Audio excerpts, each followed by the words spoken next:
What's happening?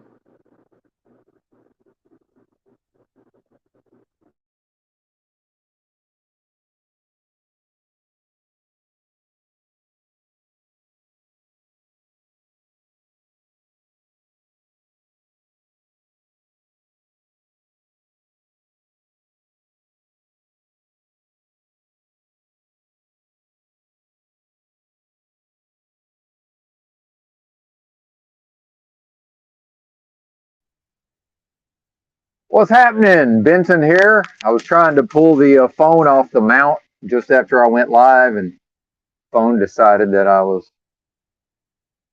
uh, wanted to restart it, so it restarted the phone. LOL technology.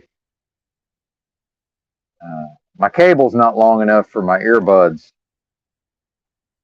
so I had the phone positioned incorrectly. Give me just a moment. I'll be right back. Technical difficulties right out of the gate. Imagine that. I saw What's Up was in here. What's up? What's up? There he is. Enter studio.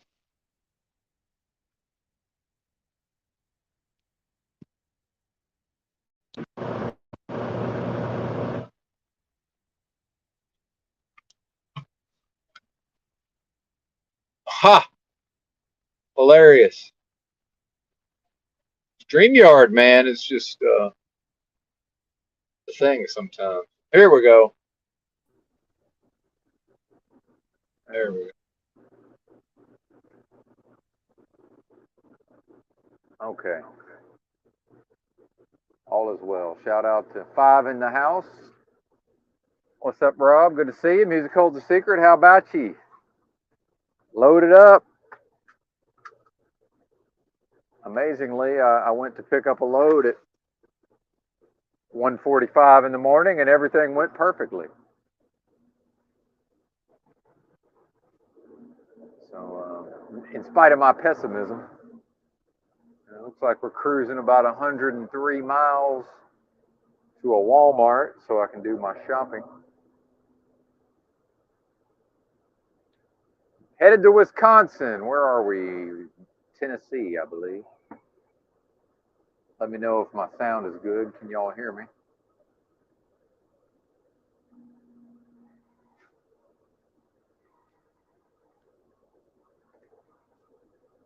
What's everybody up to? What is it?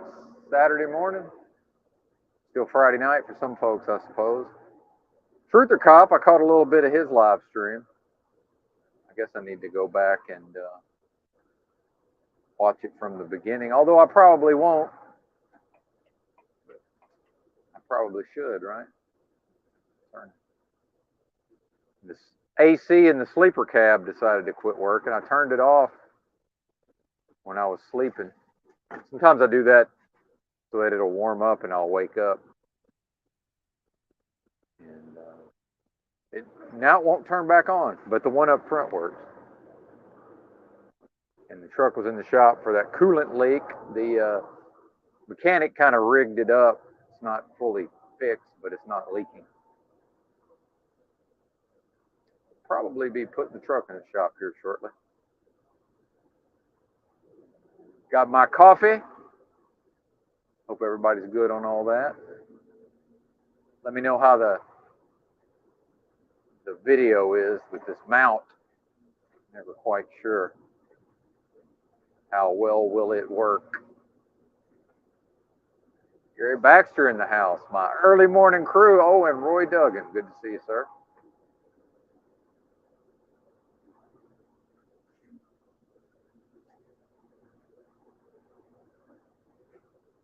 I can't remember if I mentioned talking to my dispatcher. I guess with this shipper, it's a paper mill. I'm hauling paper rolls, trailer full of gigantic paper rolls. But I guess 10 p.m. was the earliest the load was ready. And the dispatcher thought I was going to go pick it up at 10 p.m. I was like, no, I can't do that. He wanted to know, he said, why can't you pick up the load at 10 p.m.? Yeah, which I think is interesting. It says something about people's psychology because I don't work for this fella. You know, um, he's got a job to do. I've got a job to do, but his job does not involve why am I not able to do things. Right. Now, the operations manager, maybe that might become his job at some point to say, hey, Benton, why can't you do X, Y, or Z? Or why are you not going to? But meanwhile, I think the guy's half my age, but I don't know that even factors in. Humorous, though. But we worked it out eventually because then it's like, oh, you can pick up, 24 hours. I said, yeah, man, I can wake up at 2 in the morning and go in there, but I'm asleep at 10 p.m. I don't know what to tell you.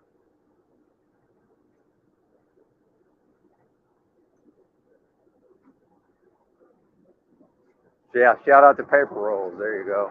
Oh, and rolling papers. Indeed. Indeed. My eyesight's not quite cooperating. I can't really see the chat right now.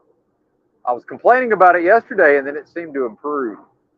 So maybe that'll be the case today. Let's see. Half a day in the garden sounds lovely. Mr. Baxter, living his best life, apparently.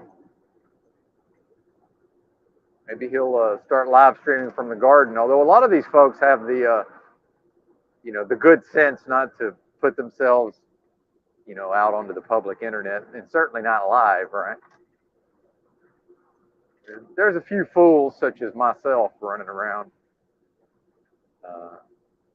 It's so desperate and in need of attention, right? Oh man, hilarious. And it was funny when I woke up and turned on Truther Cop. There's some tax discussion going on, and it always comes back to the roads. Oh, how are we going to pay for the roads? We're not paying for the roads now.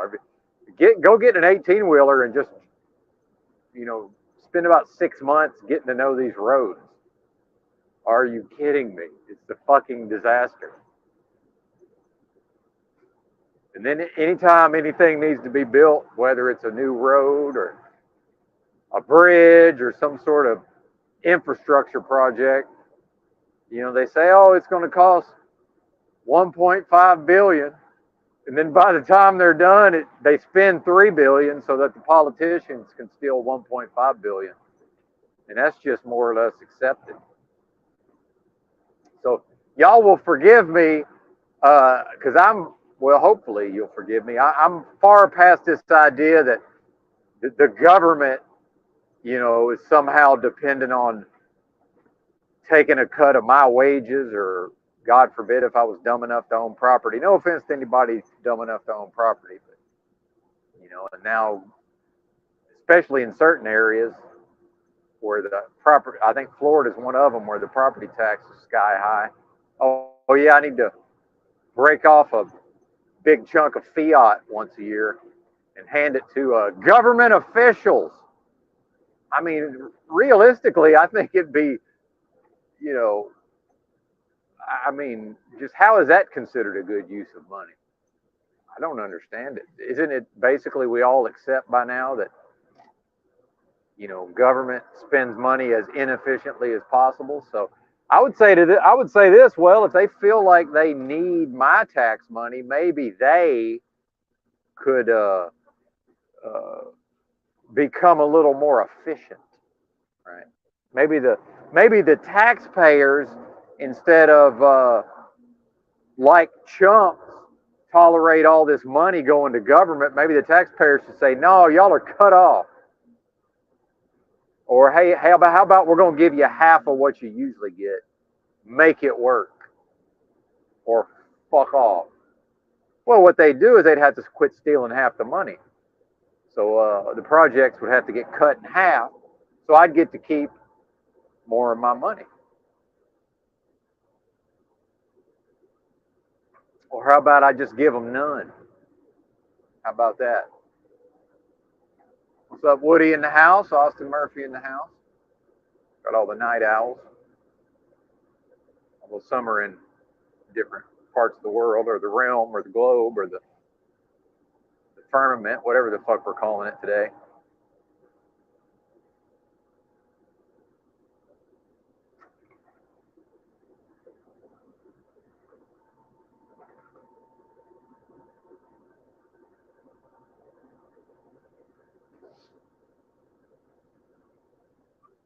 Missed my turn yesterday going to this little town where this paper mill is. Added about 20 something miles to the journey. And for some reason, these people on these highways, man, in this little part of the Tennessee, I guess, I don't know, like 120 miles south of Memphis, I guess. Man, it was just some of the slowest driving I've ever witnessed. Couldn't hardly believe it. That doesn't really bother me though. I don't get frustrated by that.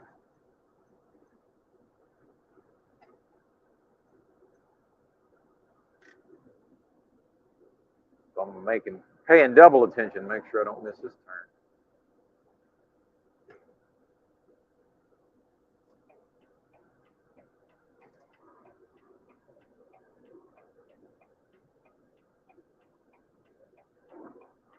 But yeah, who are these people that seem to find some sort of nobility in paying taxes?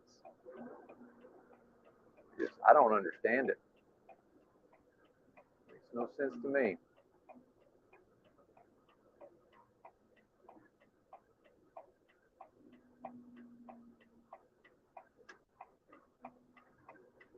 Well, anybody got anything?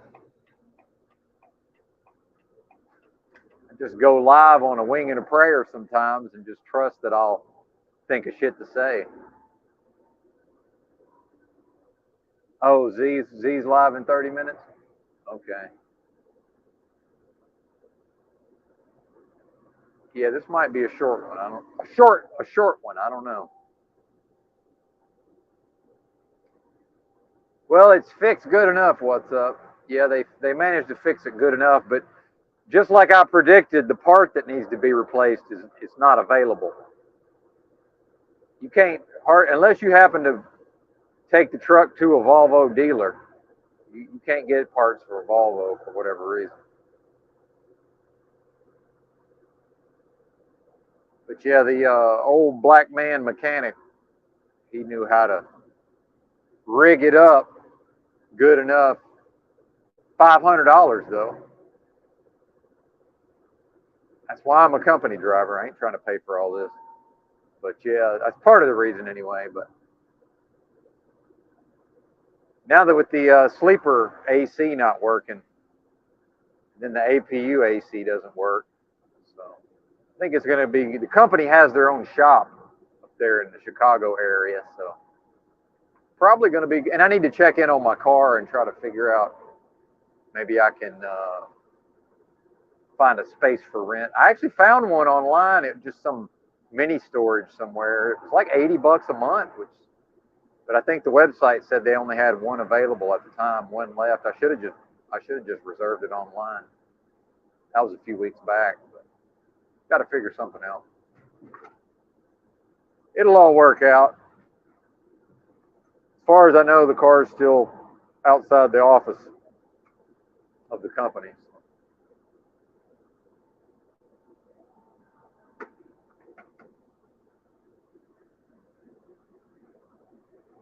Good to see this karmic life in the house. Brace yourselves for the vegan talk.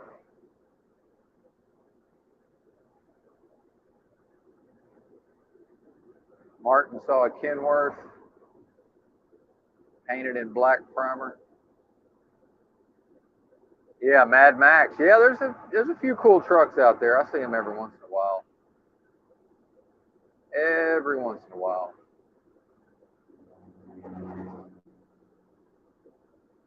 It's mostly these newfangled plastic-looking trucks like what I'm driving. What's up, Robin? Robin's got a new name apparently. Oh, that's your last name. Okay. Shout out to Robin for the thumbnails.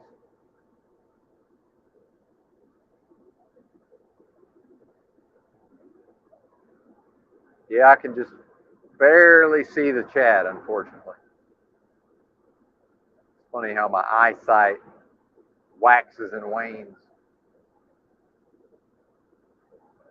My distance vision is decent, but I think just not, I really don't sleep that well when I've got something to do, when I know I need to wake up and do something right away.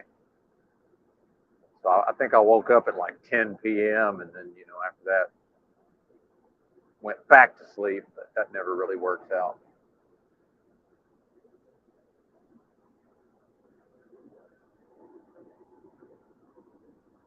Well, that's okay. I'm doing great. Thanks for asking.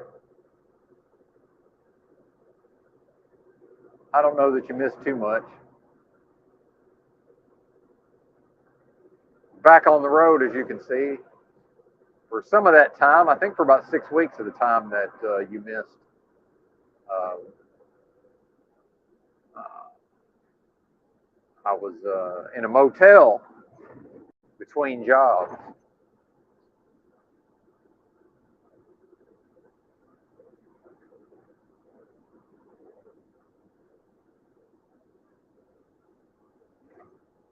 I do like the idea of not of keeping all my money and doing like whatever highly suspect was talking about, not having to pay income tax and then working way less. Because since I've been on this job, I'm working way less hard, way less, driving way less miles, but making the same money. Because now hypothetically, I'm going to have to save some amount of money to pay taxes, at least until I can get my status corrected, if that's a thing. But they have a thing called per diem in truck driving. It's based on, the nights out of the week that I'm not at within like 150 miles of my house, my legal residence. So, of course, I don't have one, but my mama's house. And so I guess I can do the per diem. Just that cuts the tax liability way down.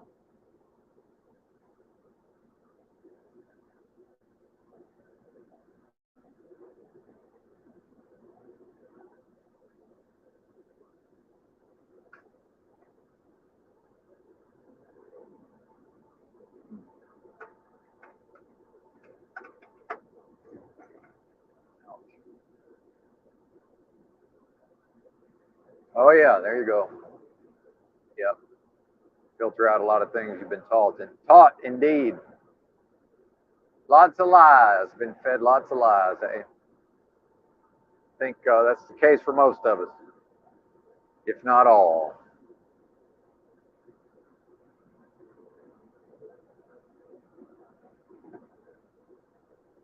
So between today and tomorrow, I only have to drive, let's see, 769 more miles. So that is a problem with these shorter runs. I don't really mind. A lot of truckers kind of get annoyed when they have to do. I've been doing a lot of stuff, 500 miles, 400 miles. Really doesn't bother me at all, but it makes it hard to make Amazon locker orders. Unfortunately, I'm out of ginseng. Damn it.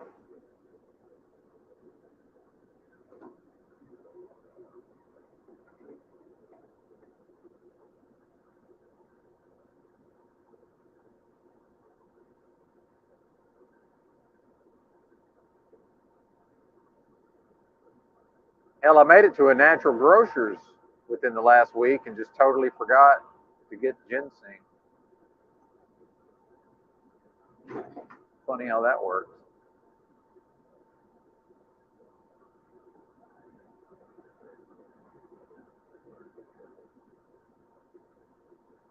Yeah, I got a kick out of Truther Cop put me in his thumbnail with all the other homeless bozos. I guess I thought I might tell some homeless stories if I can think of any.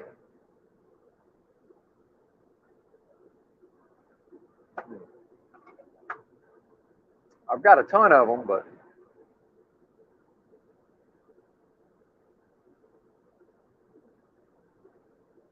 not able to apprehend anything specific.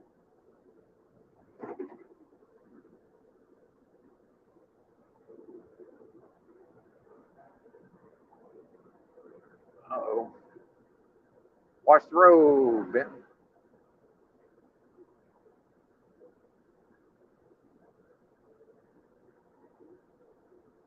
EBT's after show seemed to be kind of funny. He was kept showing pictures of animals having relations with one another.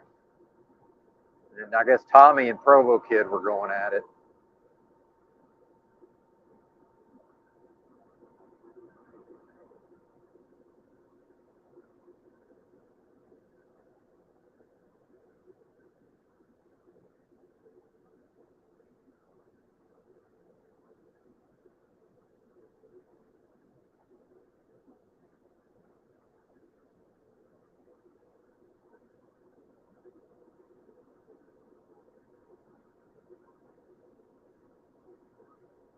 Damn.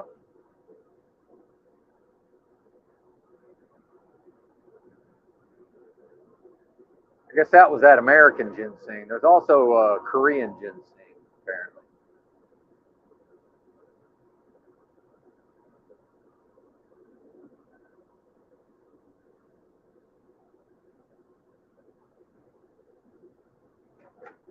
Yeah, man. I don't know. I've been holding off on getting a new eyeglasses prescription. Dude, I can't make heads or tails out of the chat right now.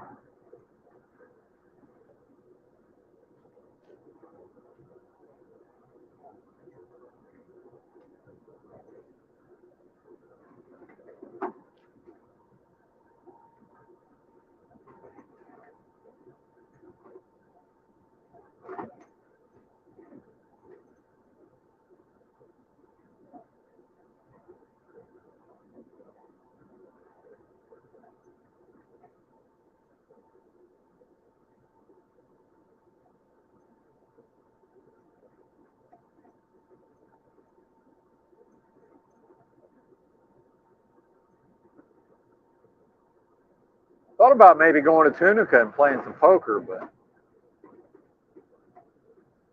I'm not going to be there at the right time. I'll be there in the time when nobody's going to be playing poker. Although it is the weekend. Yeah, dark glasses. Woody likes Tommy, apparently.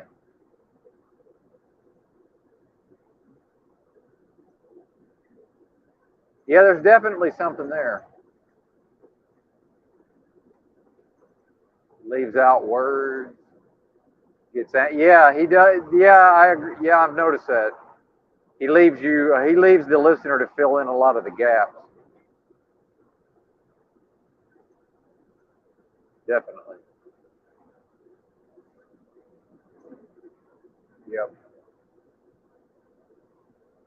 When he's obviously Tommy's mind is very quick, and sometimes people with fast minds, it can be frustrating for them when other people can't keep up as quickly.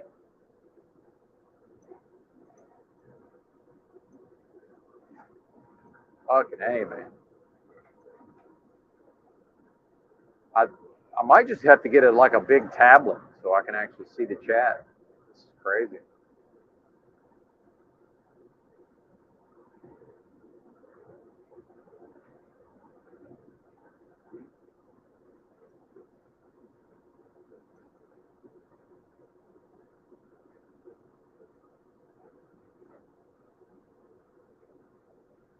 I haven't really been driving in the night. You know, I used to wake up and drive at nighttime a lot. Since I've started this job, I think this is one of the first times I've been able to do that. Maybe that's got something to do with not being able to see.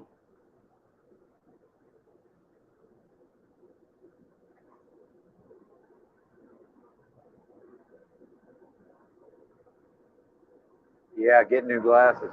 Well, the thing is that it comes and goes, I think, because of my nutrient absorption. So I've been taking a lot of vitamin A and I've been eating a lot of carrots, but then, and there's other foods with vitamin A, obviously, as well, but uh, can actually take too much vitamin A, so I have to kind of back off of it here and there. I don't know, man. But I'm pretty sure I had excellent eyesight almost my whole life, so uh, I think this is mostly related to my health issues.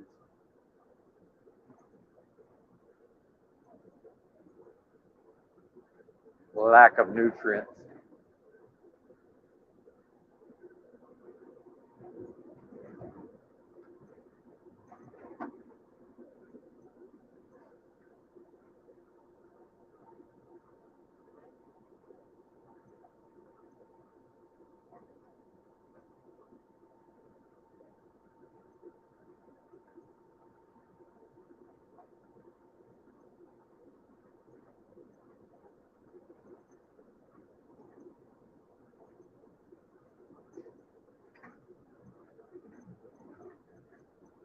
So I think American ginseng is also called, like, I don't know if I'm saying this right, but eleuthero root, something like that.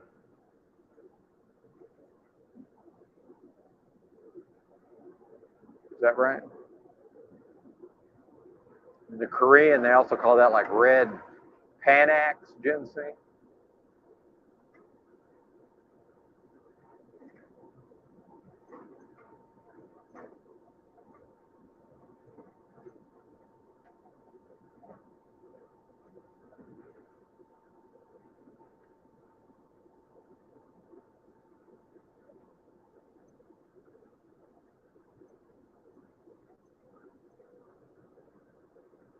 Maybe I should just get a newer prescription and then just wear the new ones. Because when everything's going great, my glasses are fine.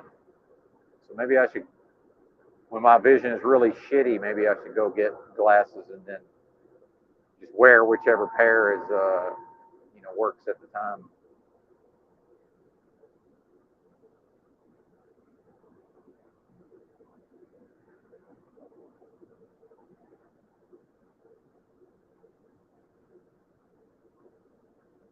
Yeah, I haven't had much problem sleeping. Sometimes I just wake up though, like wide awake.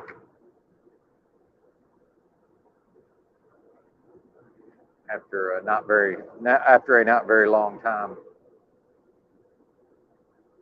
Panel dynamics? That's a good question. I don't think it's going to amount to a hill of beans. I don't think any of the panel stuff is going anywhere. I do think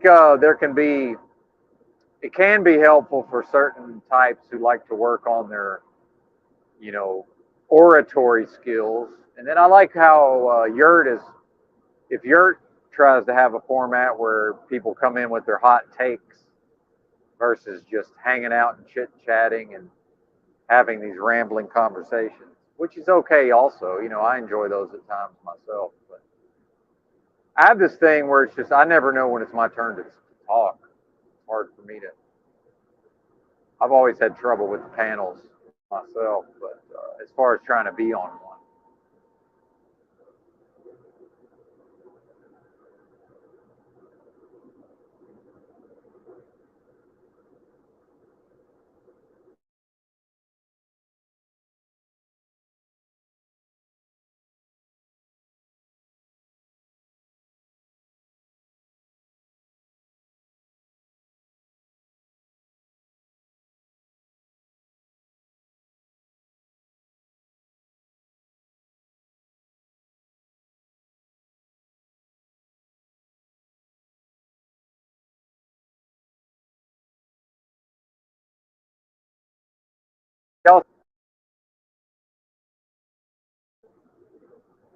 Are we back? Welcome to the middle of nowhere, by the way.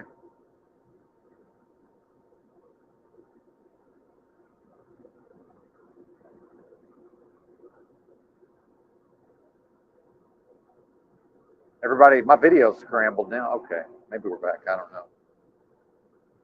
Who knows?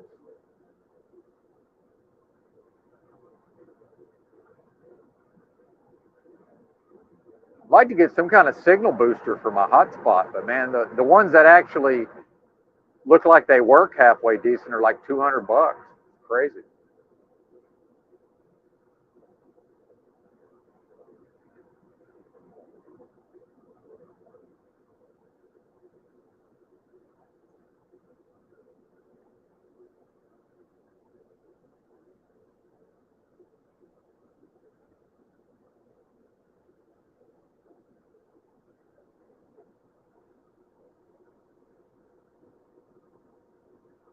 Oh well, feminism, that's over with. But feminism, that's dead and buried. That's already, you know, people who think that they're, you know, traditional family values conservatives are basically feminists. There's no, yeah, that's feminism. That's a dead topic.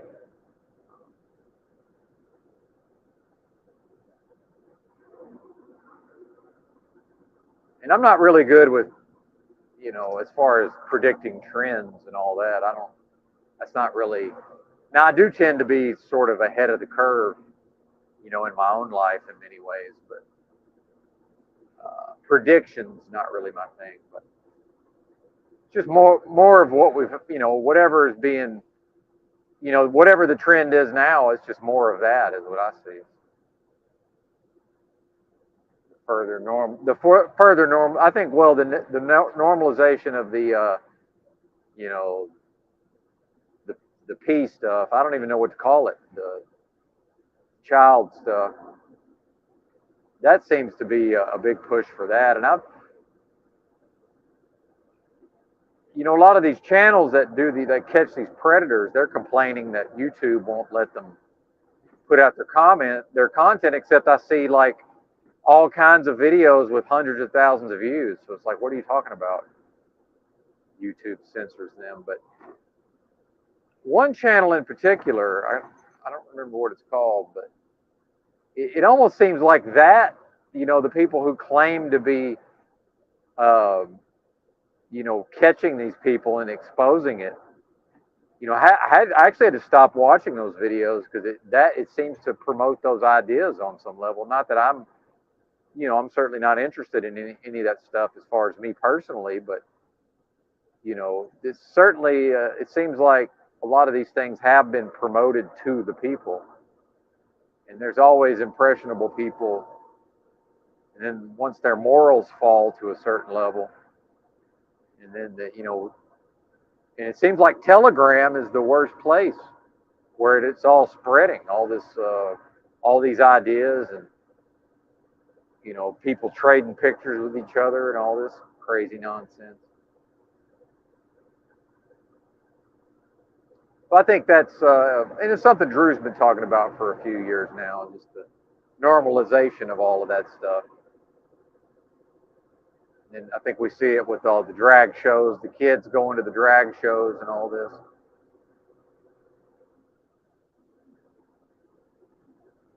Just, society, just as a decadent and depraved a society as possible. And of course, that will be the last frontier of that, I would imagine, would be involving small children, unfortunately.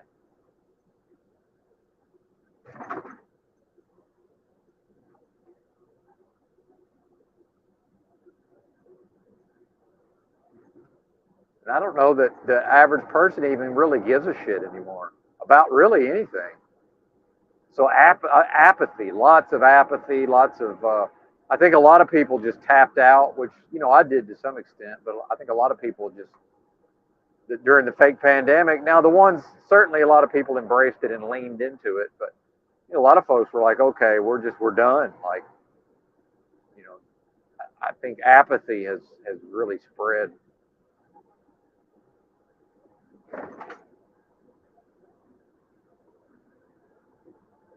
And then people being money obsessed and spend, spend, spend, and buy, buy, buy, and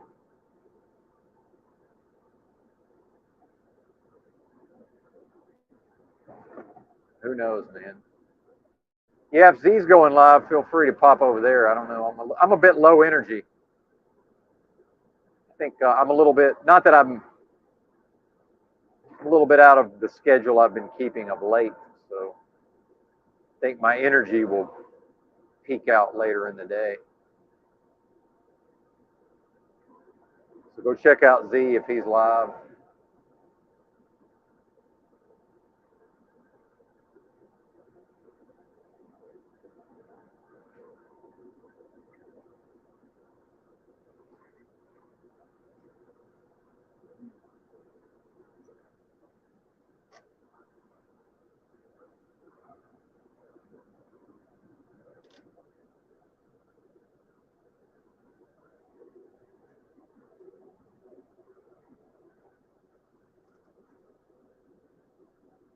Oh no, that's good stuff. What's up? I like the topics.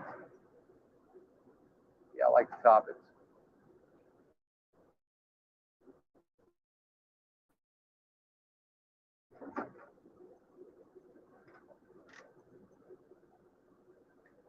But it seems like with the young folks, it's with the LGBT stuff, it's rapidly approaching where it's going to be. It's kind of like because I don't have tattoos, I don't have any tattoos. So if I happen to be shirtless, it's almost weird to see a shirtless man without a tattoo on his body. I think the LGBT is going to get like that for the younger generations, where it's going to be strange and unusual that somebody's just you know like a boy that likes girls, and vice versa. That's going to be strange and unusual very very soon. And I think for a lot of people, it'll just be more or less taken for granted that everybody has some sort of kink to them. You know, that's what I would see. And even for I was raised in such a strange, backwards, old timey culture that I can see the way I was socialized is really it's more become really has become more of a hindrance for me in my interactions. You know, being socialized to just be stereotypically masculine, and then being fairly aggressive really aggressive by nature. Like realistically, it seems like the way to get ahead in today's world, especially as a male, is to just be as much of a pussy and as submissive as possible, and just sort of let the broads and the freaks run the show. But I don't really have that in me. But for me personally, it's very helpful that I am not really identified with this realm and with the government and you know America and all of these things. And I still am to some extent, but psychologically, I'm not nearly as identified with a lot of concepts. So I've also tapped out on some level. It's like, yeah, I can see that most people are just trying to get through the day. And although I don't think that describes me necessarily, as we run over a raccoon, by the way. Yeah. Didn't feel like we got him all the way. Might have just ran his tail over. Not that I was trying to hit the raccoon. But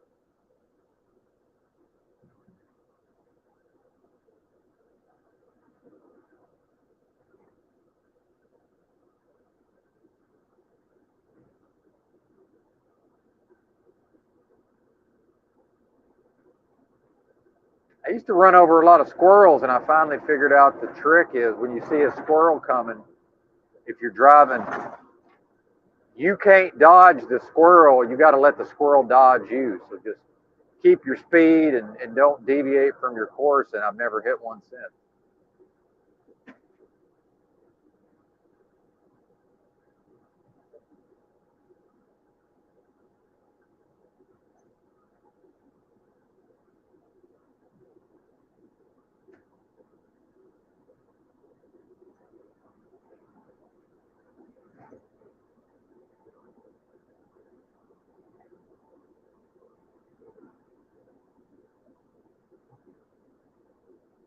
Yeah, I don't really give a shit about the flat earth stuff, me personally. Just, I never found any of that interesting. Although I do like some of their, I'm convinced that this idea of being on a ball floating, flying through space, hurtling through space, and all the various rotations, and the idea of the moon is the light reflected off the sun and all this. I mean, I think that's pretty much nonsense. But otherwise, I just don't give a shit.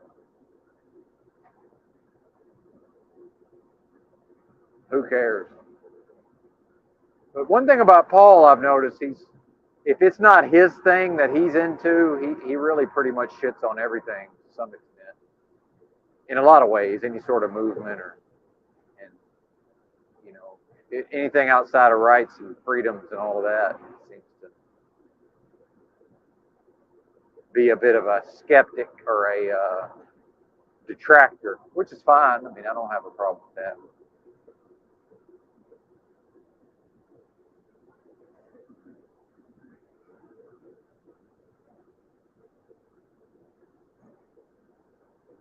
And I think, what I would realize, I think what people may not realize about Paul is that, realistically, a man is typically their peak is going to be from like age 35 to age 45. So he's really not even, hasn't even really peaked out yet. He's got assuming nothing bad happens, he's got another decade, a decade of peak performance, which it is a little bit disheartening to see that he doesn't, because certainly, I mean, I can tell you from experience that any sort of regular exercise and a halfway decent diet absolutely increases mental function. I mean, there's no doubt about it.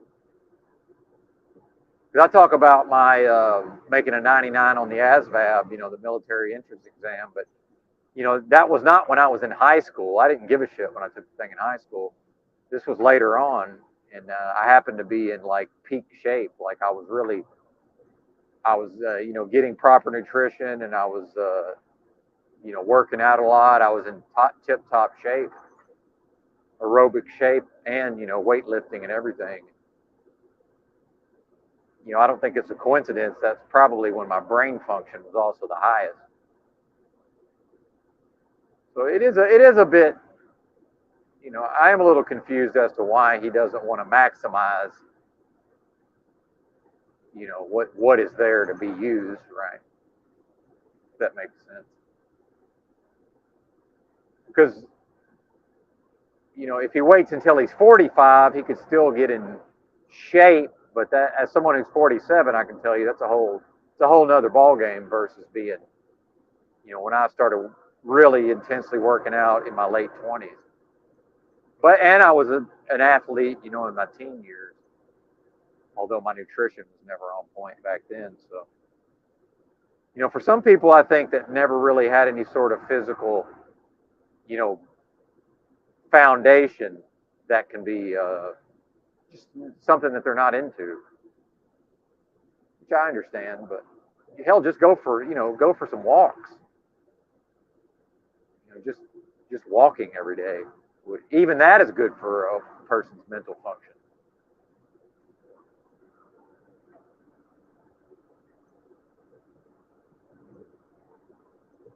And in most of my 30s, I was engaged in maximizing my testosterone, my natural testosterone production as well. That, sleep is probably the number one thing for that. Restful sleep.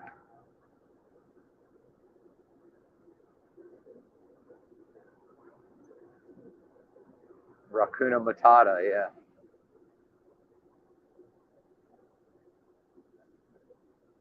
Yeah, the raccoons said, yeah, I'm going to get up out of here.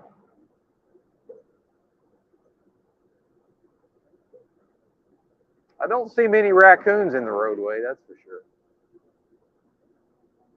Not sure what that was all about.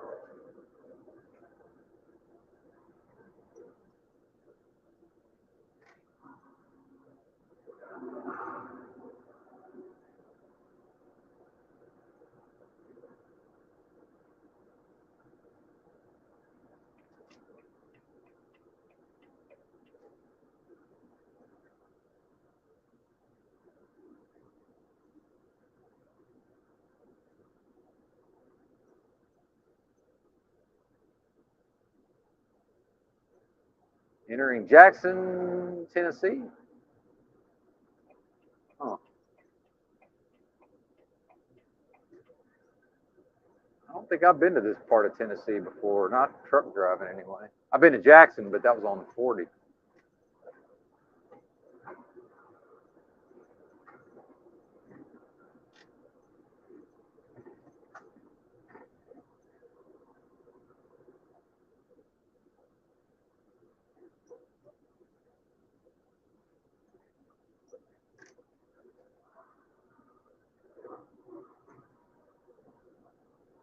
passing all these Walmarts and they don't open because of a fake pandemic. Now the Walmarts, I have to wait until 6 a.m. to go to a Walmart.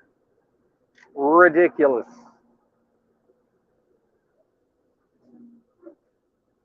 Don't they know I need groceries?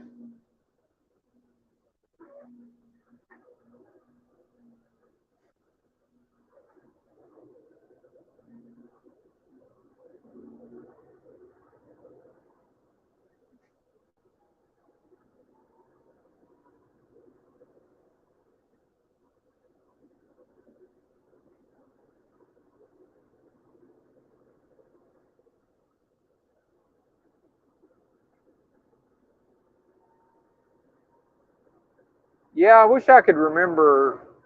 At some point, I might go to try to find these old episodes of Crow 777. He had a particular guest who had really researched the birth certificate stuff, very in depth. I had no idea who the guy was, but I remember at least a couple of pretty good podcasts about all the birth certificate type of stuff.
That's a good question. I don't know, man. That's hard to say. I've been just about everywhere, but mostly pre-pandemic, pre-fake pandemic. So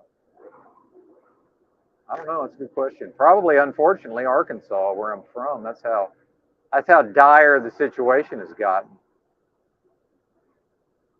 Um, although I am more of a city person, so Memphis, Tennessee is actually looking pretty attractive, mostly based on that culturally. I'm familiar with the culture, and then it is compared to other cities. It seems to be quite affordable and kind of back, kind of old timey in a way. Um, 'Cause I've seen a lot of rooming houses, rooms in like these rooming houses for rent on Craigslist, like very affordably. Because I don't need much. For me to live in one place, I don't need very much. Me personally, I almost prefer something that's, Spartan and really almost like a monastic type of situation.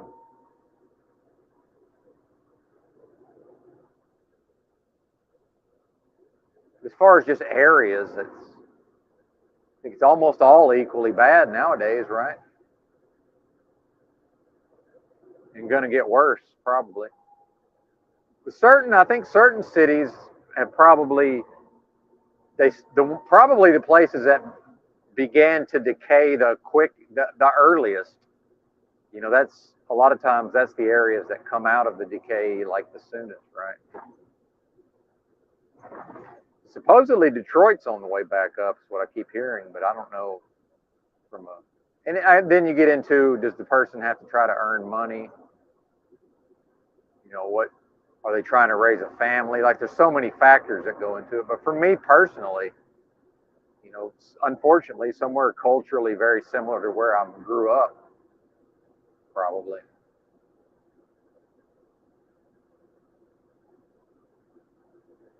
Memphis is somewhat attractive because, you know, there's actually things to do versus Arkansas. There's almost nothing to do. And a lot of people like to bring up Northwest Arkansas, but that, where like Walmart is, that place has no soul. And it's very, very overrated area. But if somebody wants to go someplace safe and make money and raise a family of soulless individuals, that would be a good place to go do it.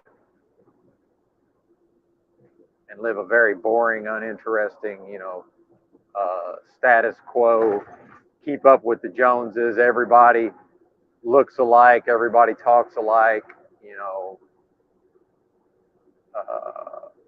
go fit in a corporate box somewhere. That'd be a good place to do it, I suppose.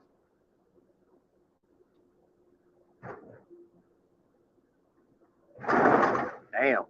There's your tax money at work, folks. There's your roads.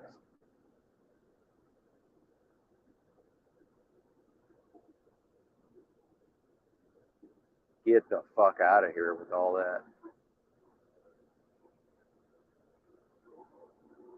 Another reason I would not want to own my own truck. Who would want to spend all that money on a nice truck and trailer and then just go destroy it on the potholed roads? Why? For what?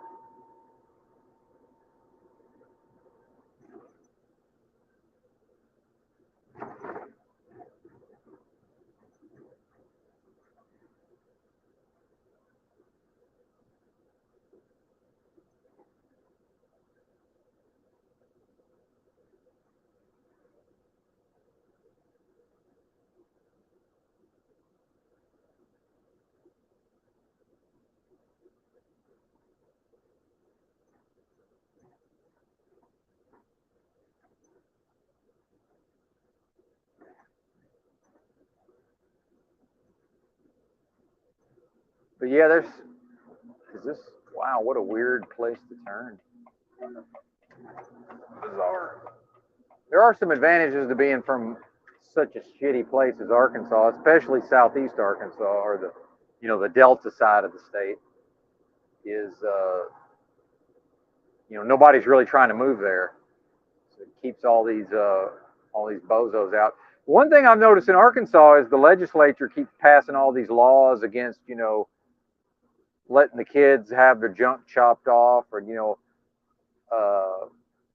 they tried to pass laws that nobody can require the jab, but the state Supreme Court reverses all the decisions. So obviously, you talk about the will of the people and a representative form of government and all this, but it doesn't really exist in Arkansas. The legislature can do whatever the fuck it wants, and then the precedents have been set. So it's like, yeah, the voters are they're Trump tards and conservative and all this, but the courts are not. The courts aren't. So what the hell does it matter?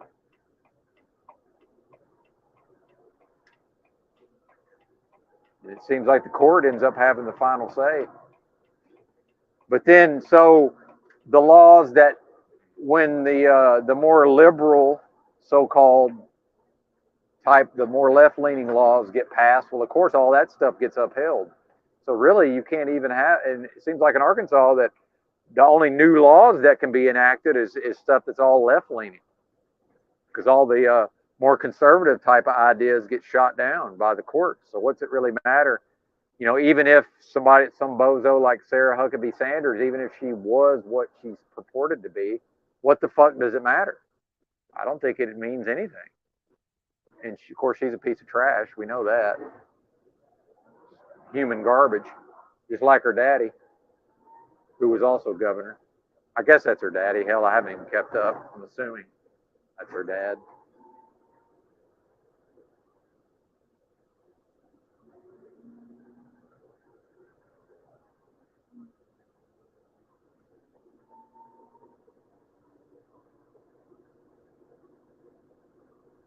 Yeah, I don't know if somebody has it in them to embrace the suck. Just go move to Mississippi or Arkansas or somewhere. have fun paying sales tax on a gallon of milk. The fact that these are poor states and so many people in poverty, and they, I have to eat, but I'm paying sales tax on groceries seems insane. But you won't pay much in property tax, that's for sure. Arkansas state income tax is pretty high. I'm assuming Mississippi's is also. And almost no services. It's not like you get anything for the money you're paying in. Certainly more of a chance of being left the fuck alone compared to other areas, it seems like. And I know in Arkansas, if you just want to buy you a fucking parcel of land, off a highway out in a county somewhere, you can pretty much do whatever the fuck you want, from what I can tell. Based on some of the structures I see erected on some of these pieces of property. Doesn't seem like there's much going on in the way of code. So I'm sure that's attractive to some folks, but I don't know. I couldn't really recommend it overall.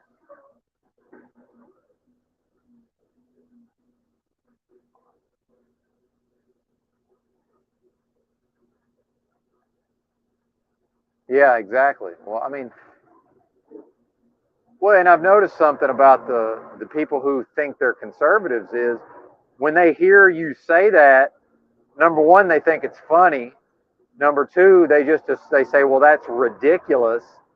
And then they seem to have this false belief that, well, because it's ridiculous, it will never possibly happen. Meanwhile, I can point to like 100 ridiculous things in a row that have all come to pass. So it's like, well, why wouldn't this, just based on the pattern recognition alone, why wouldn't this new thing that seems ridiculous? Of course it's going to happen, right?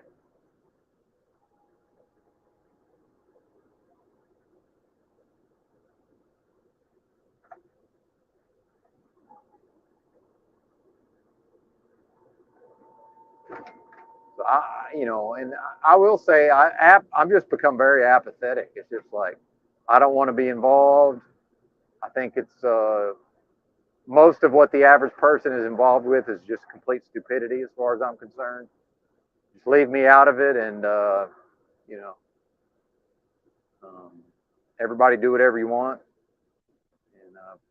And of course, once if God forbid I'm still here when the next fake pandemic kicks off. And I do agree. I heard Lubass say something about that. There's definitely a real illness. Well, yeah, there's something because I got hit with it, and I'm still recovering to some extent. But I don't think there's such a thing. At least right now, there's not these viruses spreading person to person. I just don't. That just doesn't seem possible to me. But whatever the next thing is, it's just looking at how much worse the situation will degrade.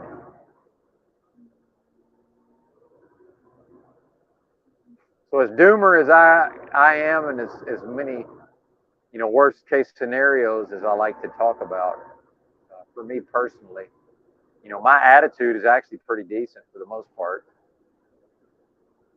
and I have I have a good time, I would say. I seem to be able to find various amusements. As long as I can be left alone to be deep in thought, I guess I'm all right.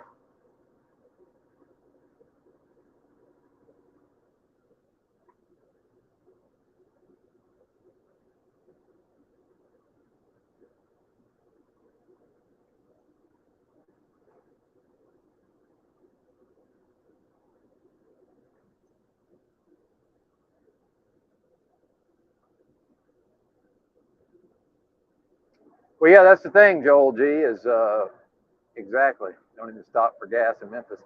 The thing is, man, there's a lot of cultural and there's a lot of, with me, I've been a street person more or less my whole life. Just there's something about me where I don't know. I don't know if it's street smarts or what you want to call it, but I've never had a problem in Memphis. I've ridden the city bus there. I've been walking around on foot at 2 a.m. It's very similar to where I grew up in Arkansas. And there's just something about, a lot of it comes down to, like the locals, just based on a person's mannerisms, and they can just sort of tell if you belong there or you don't. And I fit in, so. But then if somebody's not from there, and you got to, when especially in high crime areas, there's a lot of things with body language and just street people are they can profile somebody very quickly, so they sort of know who to prey upon and who to leave the fuck alone. And I end up, plus a lot of them will just assume I'm the police, some version of the police. And a lot of, especially the blacks, seem to understand on some level. It's bad for business to do something to a white person, like in the ghetto. If it's a white person in the ghetto, who seems like they may have a job or be somewhat educated or well-to-do, that's probably the man on some level. And you're better off not robbing or hurting or killing the man, because that's going to bring the heat. That's going to bring the heat, right? I think there's some version of that at play also.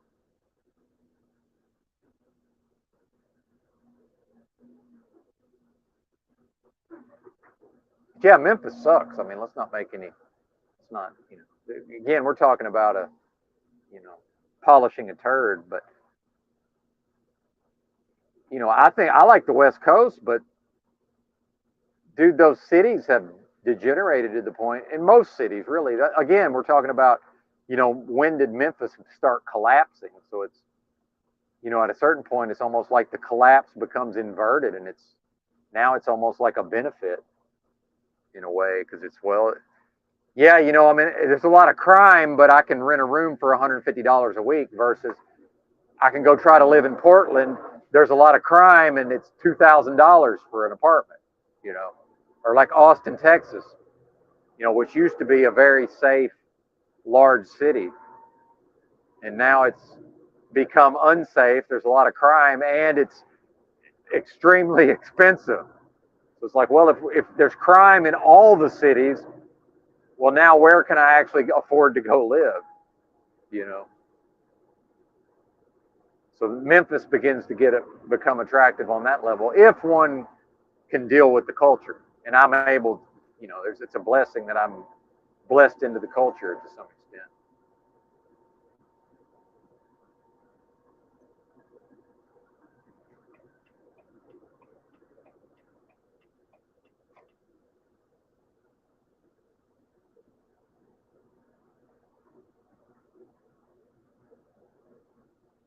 But yeah, I think I would have had my shit together, if you want to consider what America was like pre-pandemic, I would personally if I was gonna live in one place, it would only ever be somewhere on the West Coast. The West is the best on some level.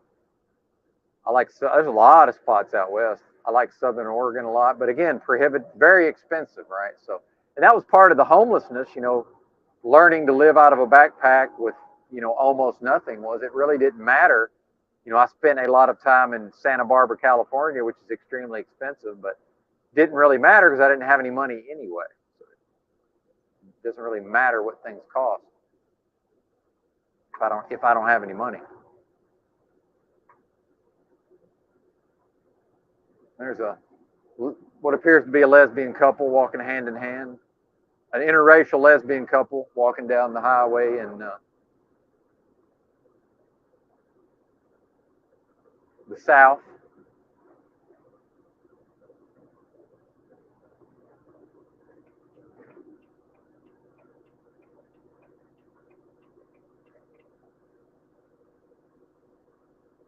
As we pass yet another Walmart.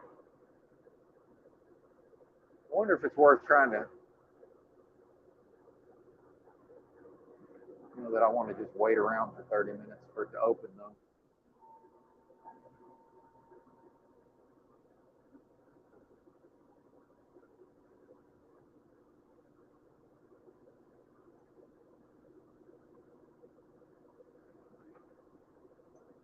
Yeah, I really like Santa Barbara, but obviously would have never been able to afford, living in a house there.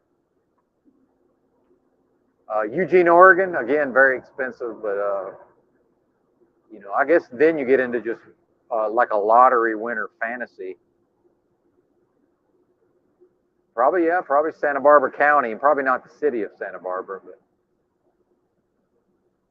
Goleta, Goleta is a nice area. I mean, it's all nice, really. Although certainly more crime, and there's definitely an underbelly to Santa Barbara County, and a pretty rough county jail, from what I understand. Fortunately, I never had to go there. I mean, it is 100 miles from LA, lest we forget.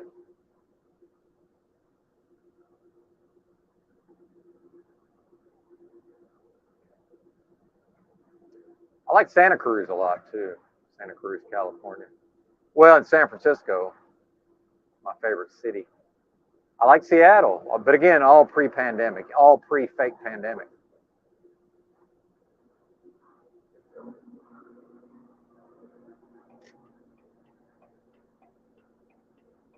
I do think there's an element of, like what the South has done, and trying to repress, all this drug addiction and all the alternative lifestyles, and trying to repress and suppress all of that. I think that's worse overall than being somewhat tolerant. But then when you get into where the West Coast cities are now, where it's just a free for all and anything goes, I think that's worse than the repressive culture. So, I think a balance is better than the repression. So, like what Portland was pre-pandemic, it was becoming borderline with the top. But see, they didn't let you pitch a tent in Portland. If somebody wanted to live in a tent in Portland, they had to go hide somewhere. There wasn't just, hey, here's a patch of grass, I'm going to pitch a tent. That was not a thing. It wasn't allowed. Same with San Francisco. A person could go hide out in Golden Gate Park somewhere and pitch a tent, but there was no just, here's my patch of grass, or here's my sidewalk. And I know because I went to those places. And when I first started going to Austin, Texas, they wouldn't let me panhandle outside the Walmart. I held up a sign. People started handing me money. And I was like, this is great. And then 10 minutes later, the cops came and made me leave. And that's all changed. Now it's every corner nationwide is somebody holding a piece of cardboard. See? Which I think it's good to be kind of in the middle somewhere, to tolerate it, but don't let it take over. And now when that underbelly's been allowed to proliferate, and now even some of these southern cities are starting to resemble what Portland looked like pre-pandemic. We see the degradation and the degeneration, across the board. So the South becomes much more attractive, especially the Deep South, just based on, the majority of the populace. Although now the populace seems to be descending into opiate addiction through the medical system promoting the opiates, right? So then, as the intravenous drug use becomes more common. But it's just, the South is not better. I think it's sort of behind the curve in a way. So it's still a little more like America used to be, right? Slightly less bad, I suppose. But it's all doomed. It's all doomed. 15 years from now, all of these smaller all these cities in the Deep South that are mostly smaller cities. I mean, Atlanta's really the only decent sized city in the entire South, Deep South. I wouldn't really consider Texas the Deep South. I'm thinking more like Arkansas, Louisiana. Well, not even all of Arkansas, but not even all of Tennessee, right?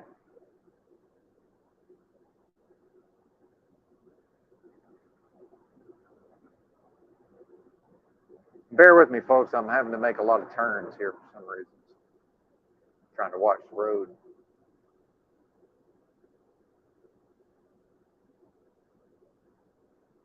Yeah. Well, no, it's not getting bad in Portland. It's been bad for quite some time. I would say when I started going to Portland as a homeless person, a vagabond, a transient, but never a drug addict, thank God. I probably started going in, I don't know, 2014. I'm not good with remembering what year things happened.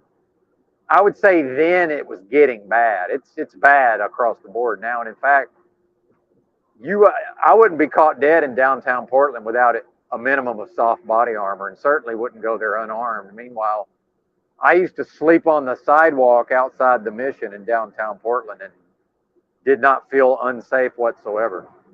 And by the way, even then I considered Old Town to be an open air mental asylum, which it was that.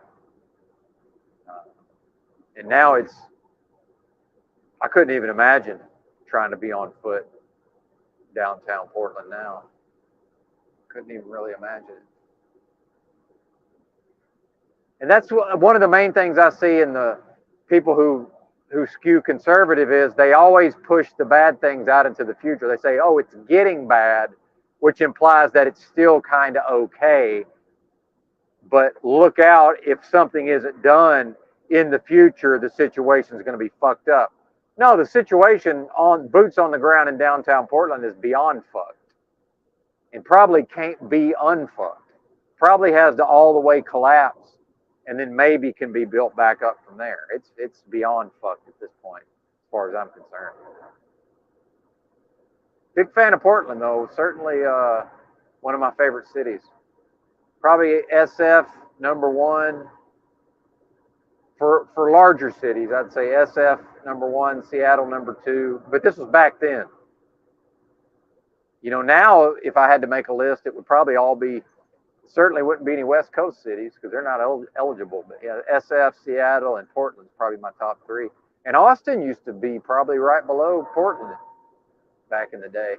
I actually prefer Dallas now to Portland, believe it or not, or Dallas-Fort Worth. Fort Worth, probably. Downtown Fort Worth.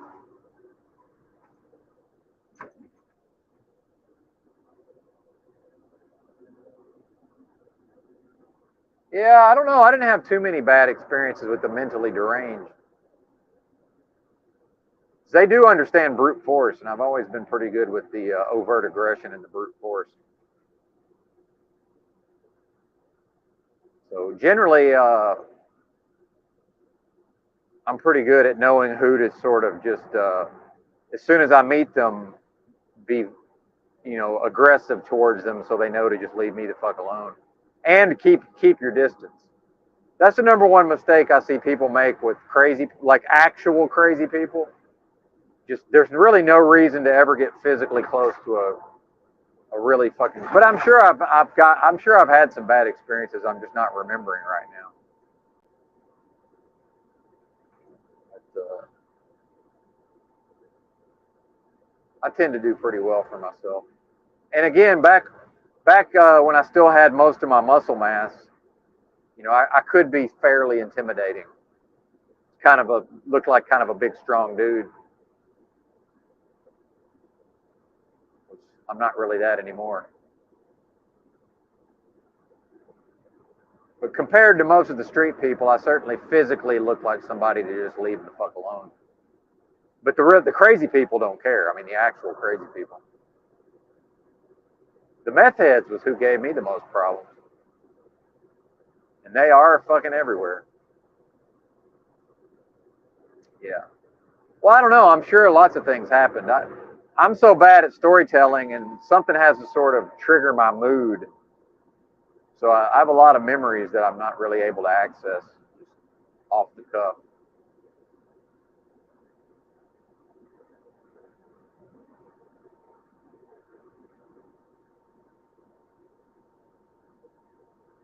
So yeah, with the truly crazy people, it was leave them alone, keep my distance, but then, ingratiate myself to them in little ways here and there, such that if they ever do really go off the reservation, they'll just remember that I was a decent person and leave me.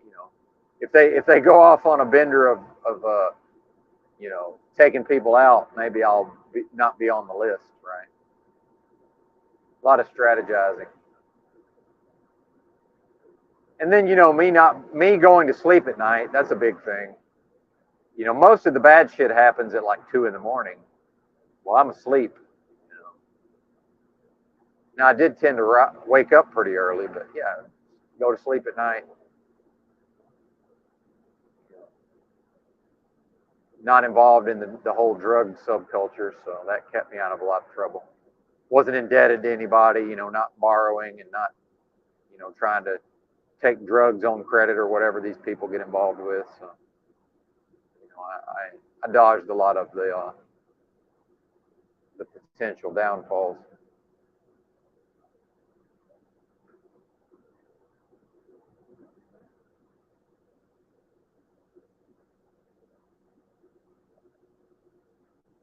That away.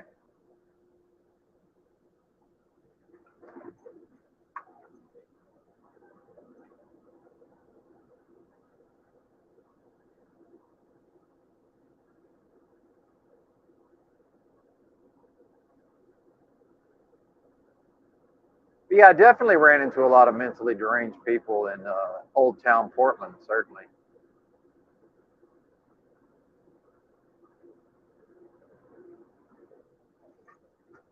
But again, brute force, although I don't use physical force, but brute aggression is typically understood very well. It's hard to out aggressive an aggressive person. It takes a lot of energy.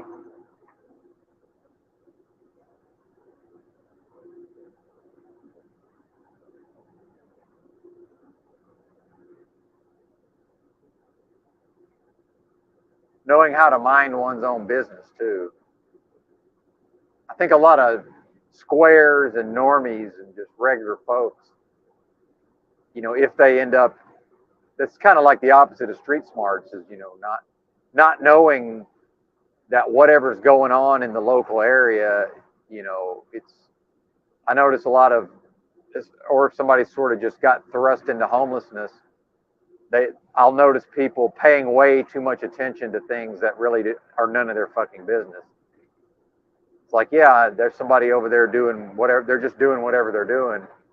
It's none of your business. Like, and by the way, if we really believe in freedom, if those people aren't, whatever they're doing, if they're not harming anybody, then aren't they free to do whatever they're doing? Kind of people that want to stick their nose into other people's business, that doesn't go very far in the streets. I just don't really give a shit, generally speaking, what other folks are doing. But I'm observant and I notice. And lack of a person not being able to observe the environment properly that's where a lot of people get into trouble. In the streets.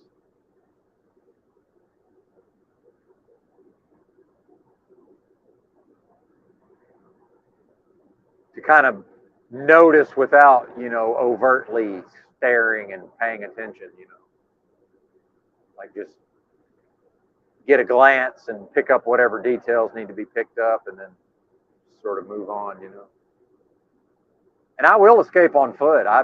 Some people psychologically, they seem to think that, leaving a situation or backing down from a conflict, like that somehow, like there's a reputation to uphold. But especially when I was traveling the country, if I got in, if I got into some kind of beef with a street person like outside the Salvation Army in downtown Austin, well, if I know I'm only there for a week or two, dude, it doesn't really matter because there's no reputation, because I'm going to leave, and if I come back 6 months later or next year, it's going to be a whole different cast of characters, and nobody's going to remember that somebody tried to call me out, and there's a perception that I got punked, when in reality I just left on foot when somebody was calling me names, and I know I'm going to be gone in a week anyway. Like, what the fuck's it matter?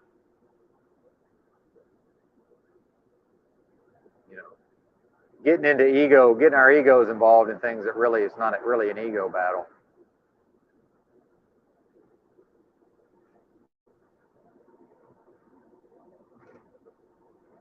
but also knowing when it could be important to protect one's reputation.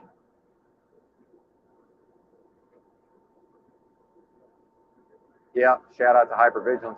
Well, and as a young person, I really was not very observant. I actually trained myself to be very observant. Part of that was when I first started wanting to learn how to play poker.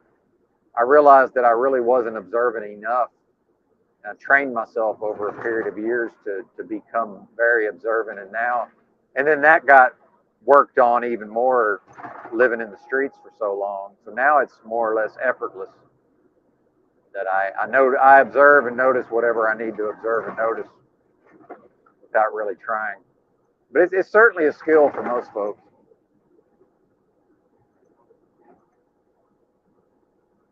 Most definitely.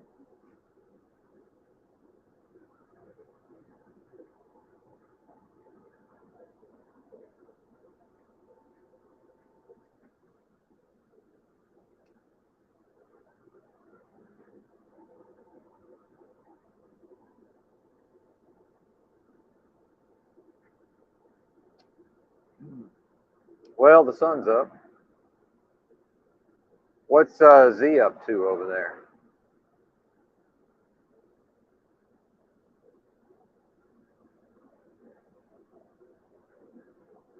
Yeah, I'm sure. What's up? Yeah, with addiction, I'm sure. Well, just the average person is more or less deranged these days, right? And I think that's why so many folks end up in these live streams and these live chats and these panels. It's just, you know, the truth community may be crazy on some level, but it's like it's a more, it seems to be a more tolerable form of deranged. And dude, these average bozos are just out of their fucking minds nowadays, man. I'd almost rather be around the really crazy motherfuckers than um,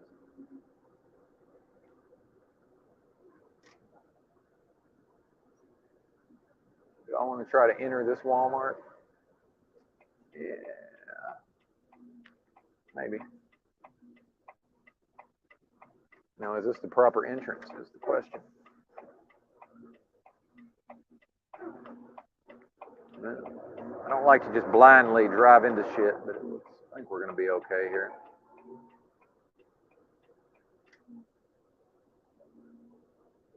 Yeah,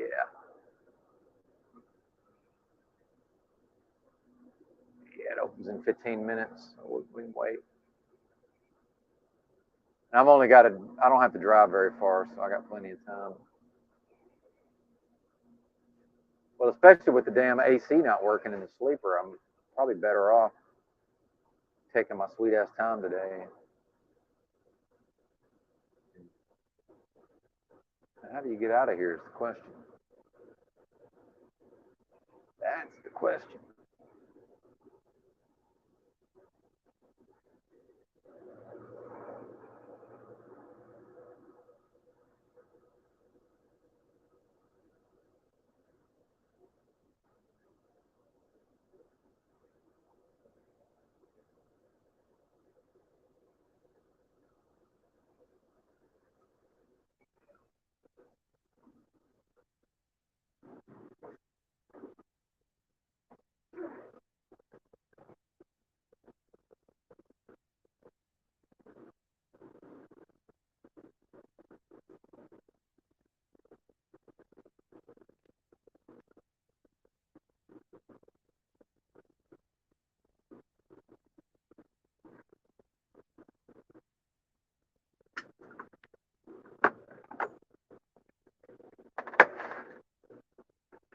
More flat Earth, yeah.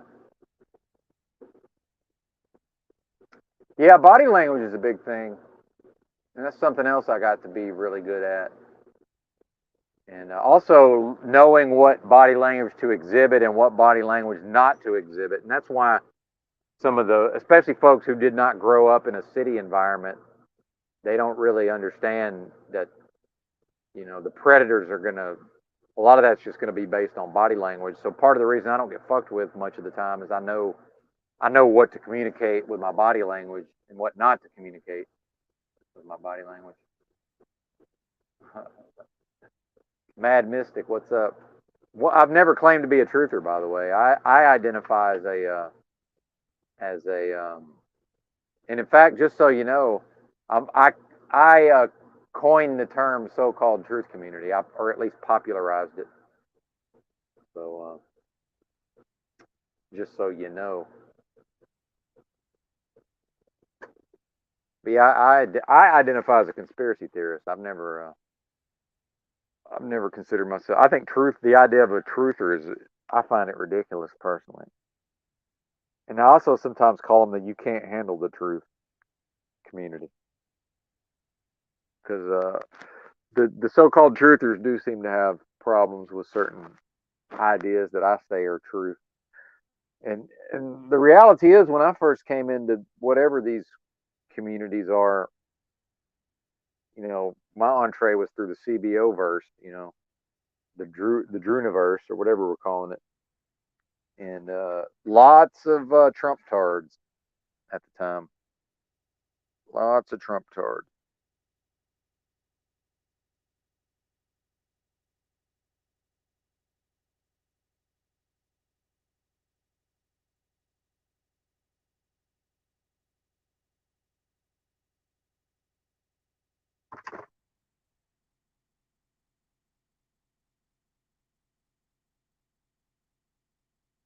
Mad Mystic, I don't need to rewind, but thanks. Uh, the idea of somebody coming in here and taking me to task or holding me accountable, that's not a thing that's going to happen. So, and I will say this: I don't like, if you are actually a lady, I don't like ladies that talk the way you're talking. So um, probably you're going to get banned in the chat, just so you know. This whoever sent this message to ladies that they need to be like over the top sassy and dominant, especially towards males. I find it confusing personally, and I don't like bossy. I never have liked bossy women, and I'm not intimidated. Like, that's not a thing. In fact, there's not a woman on the planet that can intimidate a real man, and I'm talking about an actual man. Man being a status, and the reality is that I'm better than you in the ways in which a male is better than a female. I'm superior to you in any measure of strength, aggression, dominance, um, you know, any of these focus, attention, intensity, any of these any of these traits associated with masculinity, I'm better than you. And furthermore, there will never be a human being born a woman will never be able to like win the world chess championship or be the best poker player in the world. The woman can't produce enough testosterone to be able to compete with the best men in the world. So that's who I compete with, is other high testosterone men, and there's no crossover with ladies, and so the men who make the least amount of testosterone still make 3 to 4 times the amount of testosterone that the women who make the most make, and that is that's the Bobby Fischer. The main reason he defeated Boris Spassky for the World Chess Championship, I would say, is probably he produced more testosterone. Now, obviously, he had to have the intellect, he had to have the knowledge of the game. Well, Spassky also had those things, right? So Fischer, and they asked Fischer, if you didn't play chess, what would you have done? He said, I would probably just some other competitive, sports, or some other competitive endeavor. So in any arena of competition, women come in last. It's just how it is. I didn't make it that way. That's reality. You can call it misogyny. Um, Now, there are a bunch of males who will allow a female to dominate them, but that has nothing to do with me. Um, and I'm immediately turned off by anything approaching this newfangled version of women who unfortunately they've internalized these messages of going out and being aggressive. Um, it's a shame. It's not entirely their fault either. Not entirely their fault, but I do find it humorous on some level as well. StreamYard is. I've got the volume is all the way down, and I can still hear myself coming through the phone speaker. Since I got multiple phones going. Very strange.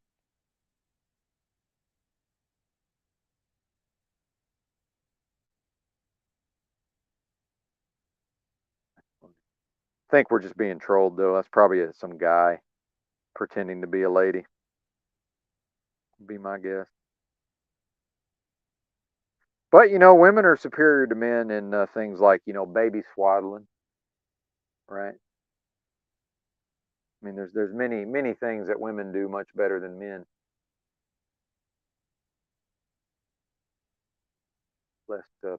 Lest I get mistaken for somebody who might woman bash.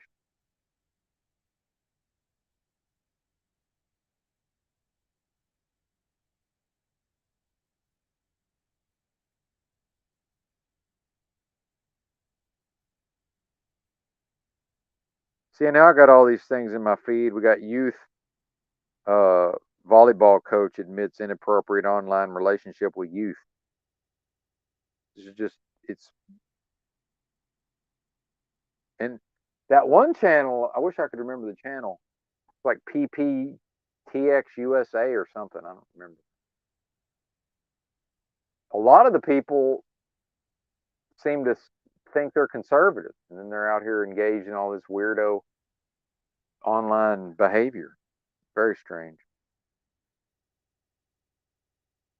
Here's Z. Let's see what he's talking about. Show. I don't know how that equals. I don't know how that matches up. It's kind of weird. Don't quite get it. Very strange. Very strange. Greetings, Calvin. Welcome to the Z Show, the Saturday Show.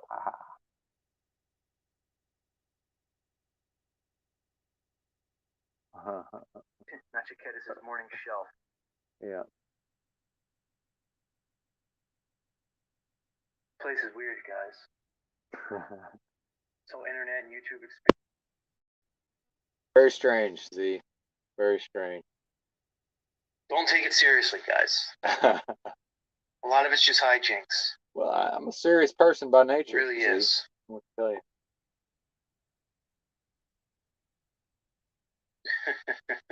I'm asleep TV says OTW wakes up at 7 a.m. when I kick him out of bed.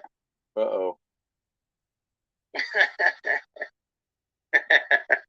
Are you implying that Patrick and Ian are secretly gay lovers?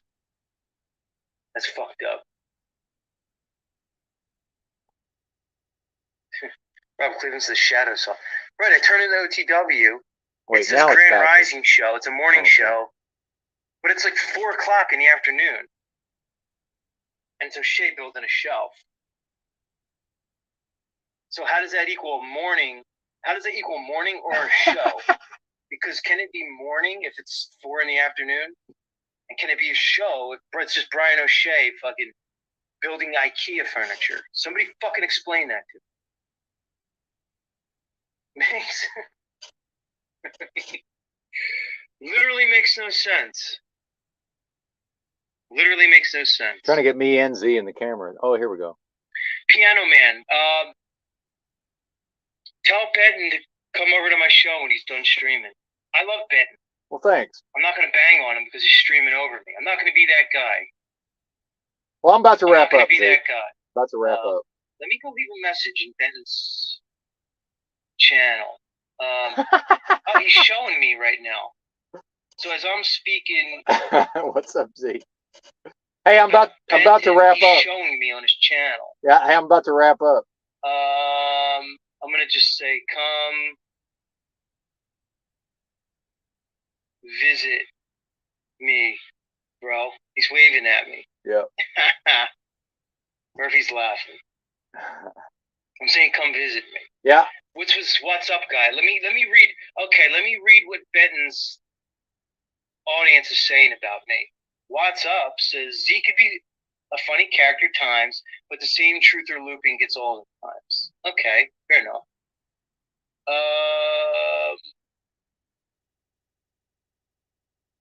Roy Duggan says Z, more flat Earth. Right, right. Yeah, Benton's cross street. Benton, come over, dude. Let's unite the clans. All right. There's no link though. That's it. Now you just put my message up. Come visit, bro. I love that. I'm not going to go to war with Ben. I'm not going to do that. That's not nice. Mad Mystic says the agent, not of Orange. Another clown pogo. What a clown, a laugh, and otherwise. All right, Mad Mystic. What's up says Z, much love, bro. Oh, interesting. What's up? I love how these people work.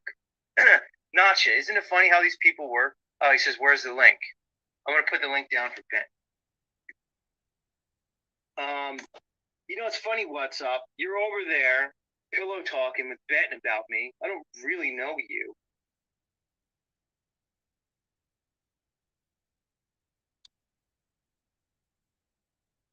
Going on Z's real quick.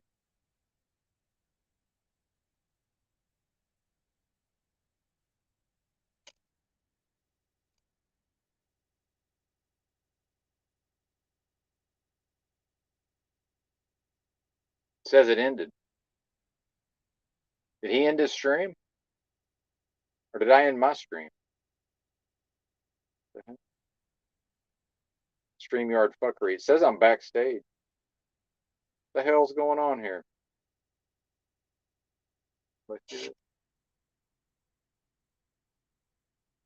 Did he end? Did he click the wrong button? Am I here? Is this real, man?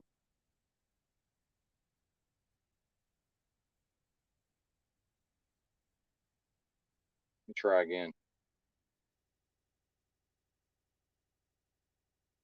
Probably a StreamYard error.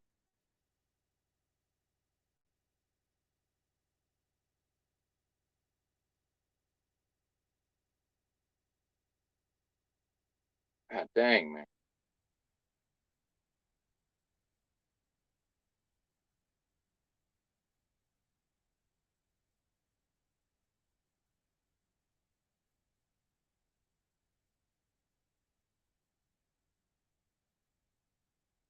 Yeah, this is not going to work.